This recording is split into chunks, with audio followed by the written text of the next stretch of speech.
Hola a todos, bienvenidos a una nueva clase de Dibujo 1.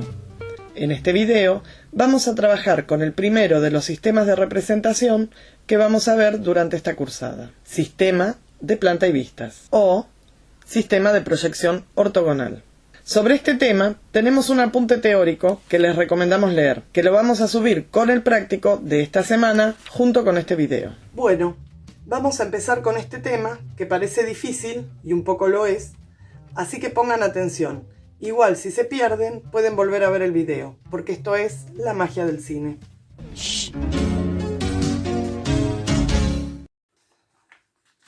Acá tenemos este cuadro comparativo que seguramente ya lo habrán visto en el teórico inaugural que posteó la titular de la materia, Carolina Farías. Durante este año nosotros vamos a trabajar sobre los sistemas de representación acotados. Estos sistemas tienen reglas específicas que van a tener que aprender, pero también tienen aplicaciones que sería deseable que usen a su favor. Vamos a trabajar tres grupos de sistemas de representación acotados: perspectiva cónica, perspectiva paralela y perspectiva de proyección o sistema de planta y vistas. Mientras que paralelas y cónicas trabajan con la volumetría en la representación, el sistema de plantas y vistas trabaja con la bidimensionalidad y aborda un aspecto mucho más analítico de la representación.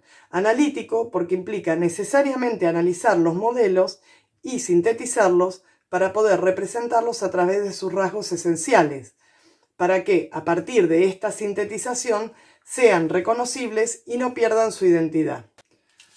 Como vimos en el video de la primera clase, una línea es un punto en movimiento y un plano es una línea que se repliega sobre sí misma y se cierra. Ahora bien, ¿y un volumen? Un volumen es un cuerpo que ocupa un espacio. Empecemos analizando los conceptos de tridimensión y bidimensión. La hoja de papel sobre la que nosotros trabajamos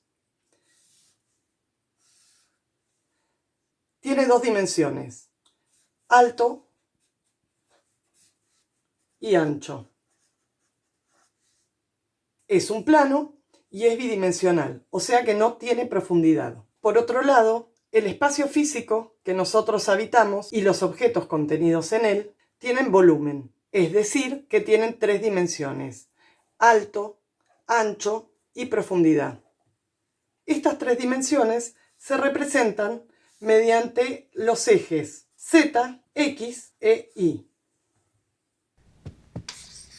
Este es un cuadrado ordinario. Oye, despacio, cerebrito. Esto significa que cuando dibujamos un objeto que tiene profundidad sobre un papel, en realidad estamos utilizando un artificio, una simulación.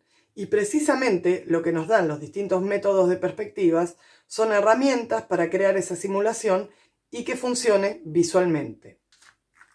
En el caso del sistema de plantas y vistas o sistema de proyección ortogonal, es un sistema que trabaja al objeto como si se estuviese viendo desde varias partes al mismo tiempo, como si el observador fuese múltiple.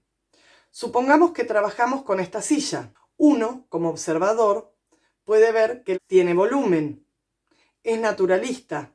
En cambio, si tomamos esta silla y la pasamos al sistema de plantas y vistas, pierde el naturalismo. Se convierte en un esquema complejo que tenemos que empezar a entender. Empezamos a ver las distintas partes de la silla de manera analítica. ¿Qué tamaño tiene el respaldo? ¿Qué ancho tienen las patas?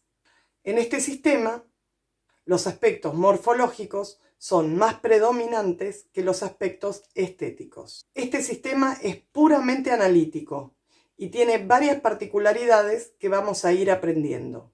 Una de ellas es que el observador es objetivo y múltiple, a diferencia de los otros dos sistemas, donde el observador incide directamente en la visualización o representación de ese objeto. Este sistema tiene otra particularidad. Como pueden ver, tanto en perspectivas paralelas como en perspectivas cónicas, los objetos tienen volumetría. ¿Cómo me doy cuenta que tienen volumetría a pesar de estar dibujados sobre una hoja bidimensional?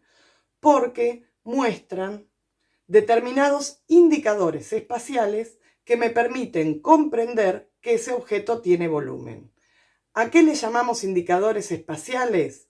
Son pequeños indicadores como por ejemplo las patas de atrás o la deformación en el caso de las perspectivas cónicas que le indican a mi ojo que hay un algo más detrás, que esa silla es corpórea y tiene volumen. En el caso del sistema de plantas y vistas, se pueden dar cuenta de que no hay indicadores de espacialidad. En este sistema se trabaja exclusivamente la bidimensionalidad. Acá podemos ver a los volúmenes básicos: el cubo, el prisma rectangular o paralelepípedo, el cilindro, el cono y la pirámide. Cada uno de estos volúmenes pueden ser desarmados en plano. Por ejemplo, el cubo está compuesto a partir de 6 caras cuadradas. La pirámide, por otro lado, tiene un plano cuadrado y 4 caras triangulares. La idea de analizar las figuras geométricas básicas y los volúmenes está relacionada con un aspecto que vamos a trabajar mucho a lo largo de la cursada, que es la simplificación de las formas. ¿Qué es esto? Esto es una manera de mirar y de representar formas complejas a partir de su simplificación en formas simples. Ahora, usando el método Lombardo, aprenderán a ver los objetos cotidianos con una simple agrupación de formas geométricas. Aquí vemos como 2 círculos concéntricos, varios trapezoides, elipsis e incluso un rombo pueden crear un adorable y cándido conejito. Así de fácil es. Veamos un ejemplo de simplificación. Acá tenemos un conjunto de objetos tridimensionales. Queda claro que son todas tazas. Aunque sean todas distintas, no hay ninguna duda de que todas ellas son tazas. Tenemos una taza típica de cafetería, de americano, una taza de té, de esas que se pueden conseguir en cualquier bazar, una taza gigante, que estaban muy de moda en los 90, una taza de latón, como usaban las abuelas en el campo, y una taza de porcelana, de esas que están tan de moda ahora en las casas de té palermitanas. Cada una de estas tazas, independientemente de la connotación estética que le podamos dar, son básicamente formas cilíndricas con asas.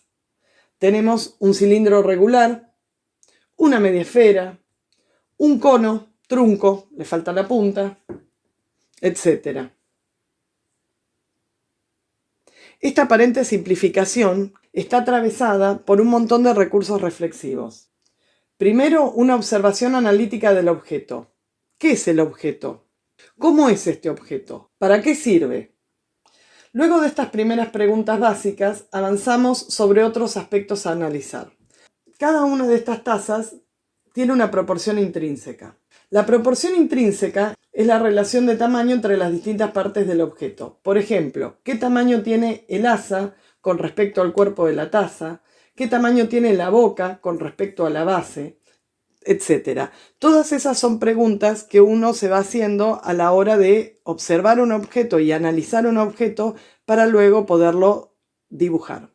Una vez que analizamos estos aspectos que tienen que ver con la función, con cómo es el objeto, con la forma, con la proporción intrínseca, empezamos a trabajar el concepto de síntesis de imagen. Es decir, que si tenemos que representarlas a estas tazas, vamos a partir de figuras simples. Por ejemplo, de vuelta, en este caso lo que nos va a convenir es representarla a partir de un cilindro. Y en este caso, el cilindro no va a funcionar porque esta taza tiene la boca más ancha y la base más angosta. Por lo tanto, vamos a necesitar una forma cónica. Supongamos que vamos a trabajar con esta taza y la vamos a dibujar. Acá, como ven, tenemos un dibujo más bien naturalista de esa taza.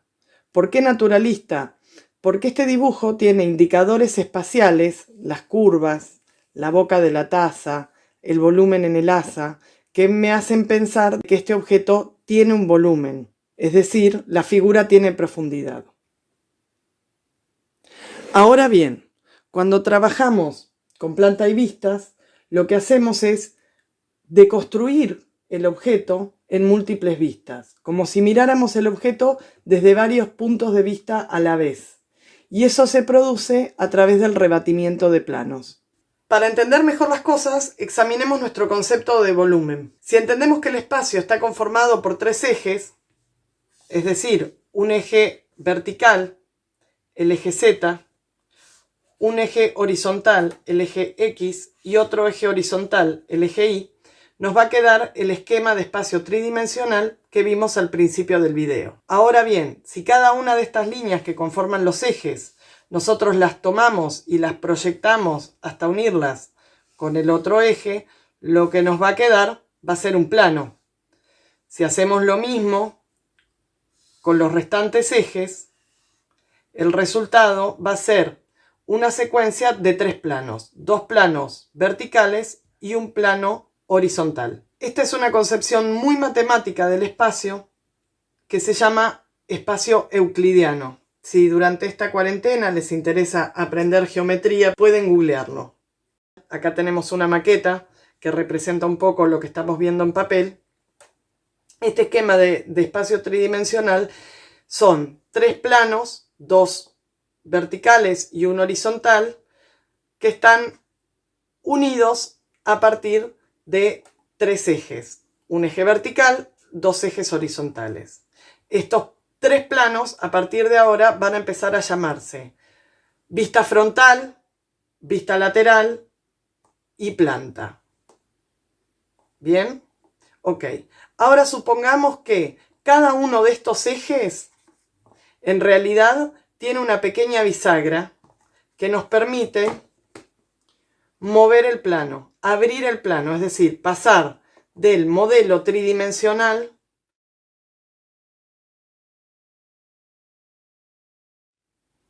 que tiene altura, que tiene ancho, que ocupa un lugar en el espacio, pasarlo a una bidimensión. Esto quiere decir que nosotros, al tomar el plano y rotarlo, tomamos el plano a partir de un segmento y lo rotamos, esto se llama rebatimiento de planos. Por lo tanto, nosotros acá conseguimos tomar un objeto, un modelo tridimensional y pasarlo a una bidimensión, a una serie de planos organizados. Vamos a ver un ejemplo para graficarlo un poco mejor.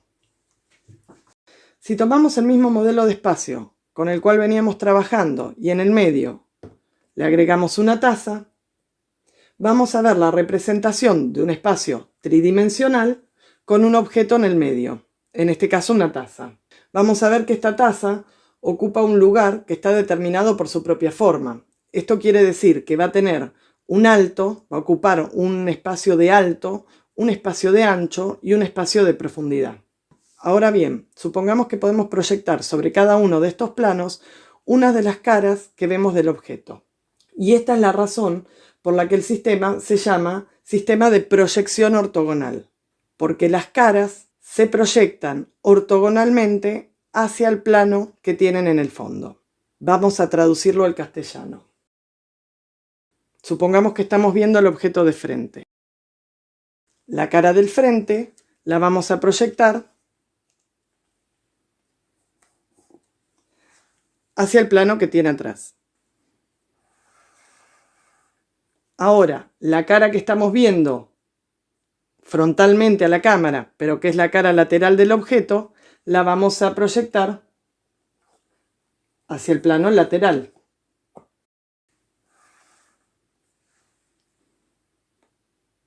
Y la cara que veríamos desde arriba de la taza, la vamos a proyectar sobre el piso. Ahora, supongamos que este espacio tiene unas pequeñas bisagras que permiten que se abra. Si abrimos el modelo, lo que estamos haciendo es rebatir los planos. La resultante de esta operación es que tenemos un despiece del objeto con sus vistas perfectamente organizadas. Esto quiere decir que este sistema, al rebatir los planos, convierte al objeto tridimensional en una serie de vistas bidimensionales, que es como si viéramos el objeto desde varios puntos de vista a la vez. En este sistema, la organización es importante, porque como cada una de estas vistas en realidad es parte de un mismo objeto, solo que lo vamos mirando de distintos puntos de vista al mismo tiempo, entre ellas tienen que tener una coherencia, una organización interna y una proporción compartida. Este esquema es un poquito más complejo que el que estábamos viendo recién, y van a ver que acá hay unas líneas punteadas que son las líneas de proyección, y son líneas auxiliares que se usan bastante en el dibujo técnico o en el dibujo normalizado, y nos permiten básicamente marcar espacios o alturas para ayudar a visualizar. En este caso usamos las líneas de proyección para marcar los tamaños y las proporciones que estamos manejando dentro de las distintas vistas. ¿Esto qué quiere decir? Que si mi asa tiene esta altura en la vista frontal, cuando la paso a la vista lateral va a seguir manteniendo la altura. Va a pasar lo mismo con respecto al ancho. Si mi asa en la vista frontal tiene este ancho, yo tengo que poder trasladarlo a la planta y que mantenga una coherencia. Por otro lado, el grosor del asa también lo tengo que poder trasladar a la vista lateral. Como ven, hay una coherencia entre los tamaños y entre las formas del objeto que estamos analizando y representando. Este sistema es un sistema de representación muy analítico. Lo que nos interesa en este punto no es que ustedes resuelvan ya esto, sino que pueden empezar a hacer estos ejercicios de análisis sobre las formas para poder representarlas, porque conocer la forma nos permite dibujarla. Bueno, les voy a explicar las láminas de esta semana. En el material que vamos a subir se van a encontrar con el práctico, con las láminas que hay que hacer y material que les va a servir para trabajar estas láminas. Vamos a empezar analizando la primera. Van a tener que hacer el marco de encierro en la hoja de 35 por 50 que les expliqué la clase pasada. Yo me quedé sin hojas de 35 por 50, así que les hice el ejemplo a escala. Recuerden que tenían que dejar en el margen izquierdo 3 centímetros, en el margen derecho 2 centímetros, en el margen superior 2 centímetros y en el margen inferior 5 centímetros. Esto les va a dejar un recuadro de 45 por 28. A su vez, van a dividir la hoja en dos y vamos a trabajar con esta parte de la hoja. Si se fijan acá, tienen una serie de formas geométricas, de volúmenes, que ya vimos. Tienen el cubo, el prisma, la pirámide, el cilindro, el cono y la esfera. Y lo que ustedes van a tener que hacer es completar la planta de acuerdo a la planta de cada uno de este objeto. Tenemos la vista frontal. Recuerden que la planta tiene que ser criteriosa con respecto a la vista. Esto lo van a tener que hacer con instrumental. Una cosa, acá se van a encontrar con una forma que no vimos en los ejemplos anteriores, que es la esfera. La geometría de la esfera es más bien compleja, por eso no la vimos en los ejemplos de cartón. Pero la planta y vista de la esfera es bastante simple, porque al ser una esfera, todas sus caras se ven circulares.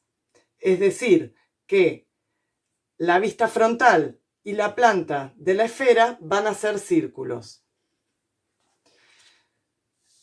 Este sería un ejemplo práctico de cómo se vería una cara frontal de una esfera, una cara lateral de la esfera y una planta de la esfera. Como ven, son todos círculos del mismo tamaño. Esto lo van a recortar y lo van a pegar acá, y a continuación van a completar con instrumental las figuras que le corresponden a cada volumen en su planta. Por otro lado, en el segundo cuadrante van a subdividir el cuadrante en 4 y en cada uno de esos cuadrantes que les van a quedar van a ser planta y vista de estos objetos que son volúmenes compuestos. Ahora bien, supongamos que tenemos este volumen compuesto, que es uno de los primeros que ustedes tienen que representar, que es básicamente una pirámide y un cubo. Nosotros tenemos nuestros ejemplos en cartón, una pirámide y un cubo. A partir de este momento, las formas van a empezar a leerse, estas formas van a empezar a leerse como formas compuestas, como un mismo objeto. O sea, la pirámide y el cubo forman parte de un mismo objeto. Y así los tengo que representar en planta y vistas. Es decir, que si yo tengo este modelo, lo que me voy a encontrar es que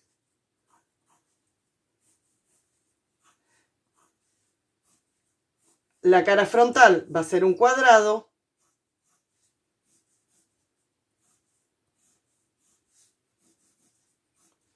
con un triángulo abajo. Es decir, como si lo estuviese viendo así. Y la cara superior o planta, lo que yo voy a ver acá, va a ser solamente el plano cuadrado de el cubo. Por el tamaño del cubo no voy a llegar a ver la pirámide. Por lo tanto, mi planta va a ser básicamente un plano cuadrado. Recuerden que planta y vista tienen que tener relación entre tamaños. Ahora bien, ¿yo cómo le explico al lector o al espectador de que acá abajo hay un objeto? Lo voy a trabajar a partir de la línea punteada o línea de proyección. Esto le indica al observador que debajo de este plano, que es un plano sólido, existe una pirámide. Y esto solo tiene lógica si se lee todo junto. Es decir, si yo leo la vista frontal y la planta en el mismo momento, yo puedo interpretar la morfología de este objeto. Esto mismo lo van a hacer con todos los objetos que aparecen en este práctico. Tengan en cuenta que en este caso solamente vamos a hacer vista frontal y planta. No es necesario que hagamos la vista lateral, como vinimos viendo en ejemplos anteriores. En el caso de que no hayan podido conseguir hojas de 35 por 50, pues cuarentena, y además fue una consulta de varios de ustedes en las aulas de Classroom, lo van a poder trabajar en hojas A4, haciendo un marco de encierro, dejando 1 centímetro de cada lado del borde. Esto nos va a dejar un marco de encierro de 19 por 27. Van a trabajar uno por cada uno de estos cuadrantes. Para la lámina 5 vamos a trabajar con estas fotografías de estos 3 objetos. Lo que van a hacer es, a la hoja de 35 por 50, le van a hacer el marco de encierro y a su vez lo van a subdividir en 3. Este es el modelo a escala, pero les debería quedar algo así. Una vez que tienen hechas las columnas, lo que van a hacer es, cada uno de estos objetos los van a representar uno por columna.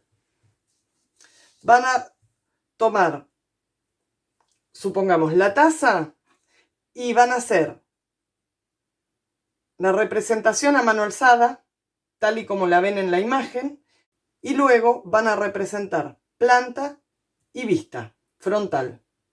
Siempre teniendo en cuenta los criterios que estuvimos aplicando y explicando durante este video. Tengan en cuenta que tienen un espacio limitado, por lo tanto, tomen medidas, subdividan el espacio para que les entren cómodos tanto el dibujo a mano alzada como la representación de planta y vista. Lo mismo que con la taza van a hacer con la casita y con el auto.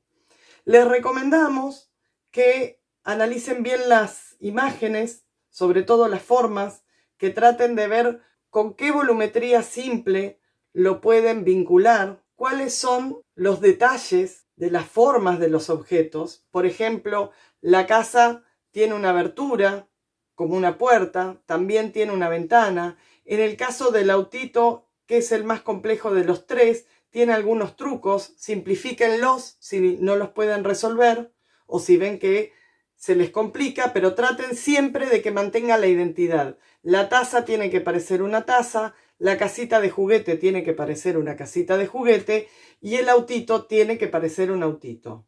Tengan en cuenta también los criterios de organización de las imágenes y las proporciones. No se olviden de trabajar con líneas auxiliares que le permitan la organización de las formas y lean bien los prácticos que tienen algunos tips interesantes que les pueden servir para trabajar. Para los que se hayan quedado sin hojas de 35 por 50, lo pueden trabajar en hojas A4, cada columna por separada, les quedará 3 columnas, y cada columna va a tener 15 por 27, van a tener que dejar márgenes regulares. Tengan en cuenta centrar el cuadrante y sean lo más prolijo posible. Junto con este video les vamos a estar subiendo el apunte teórico y el práctico que corresponde a las láminas que tienen que hacer para esta clase. Cualquier duda que tengan la pueden consultar con su docente a cargo en las comisiones del Classroom. Nos vemos en la próxima videoclase en esto que hemos dado en llamar Dibujo Edición Pandemial. Les mandamos un codazo grande y que la fuerza los acompañe.